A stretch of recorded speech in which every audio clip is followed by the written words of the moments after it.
നൂഹ് നബിയുടെ മകനായ സാമിന് കൊടുക്കാത്ത ഈമാൻ, ആസിയ ബീബിയുടെ ഭർത്താവായ സ്വർഗത്തിന്റെ പെണ്ണുങ്ങളുടെ നേതാവായി കടന്നു വരാനുള്ള മുത്ത് റസൂലിന്റെ ഭാര്യയാവാനുള്ള ആസിയ ബീബിയുടെ ഭർത്താവായ ഫിർഔനിന് കൊടുക്കാത്ത ഈമാൻ, നൂഹ് നബിയുടെ മകന് കൊടുക്കാത്ത ഈമാൻ, ലൂത്ത് നബി അലൈഹിസ്സലാമിന്റെ ഭാര്യയ്ക്ക് കൊടുക്കാത്ത ഈമാൻ, പ്രവാചകന്മാരായിട്ട് പോലും അവർക്ക് വേണ്ടപ്പെട്ടവർക്ക് ലഭ്യമാകാത്ത ഈമാൻ, ആ ഈമാനിനെ പേര് ജീവിക്കാൻ അല്ലാഹു നിനക്ക് തൗഫീഖ് നൽകിയില്ലയോ?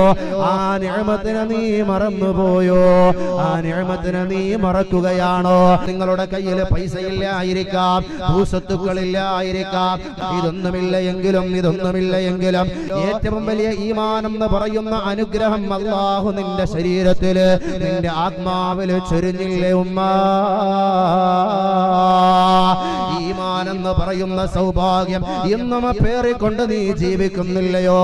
ഈമാനുള്ളവന് തെറ്റു ചെയ്താലും കുറച്ചു കാലം നരകത്തില് കിടന്നിട്ടായാലും അവസാനം സ്വർഗത്തിന്റെ ലോകത്തേക്ക് നടക്കാൻ പര്യാപ്തമായ ഈമാൻ എന്ന് പറയുന്ന ഏറ്റവും വലിയ സൗഭാഗ്യം അല്ലാഹു നീ ചോദിക്കാതെ, നിന്റെ അധ്വാനമില്ലാതെ സൗജന്യമായി അല്ലാഹു നിന്നിൽ തന്നില്ലയോ?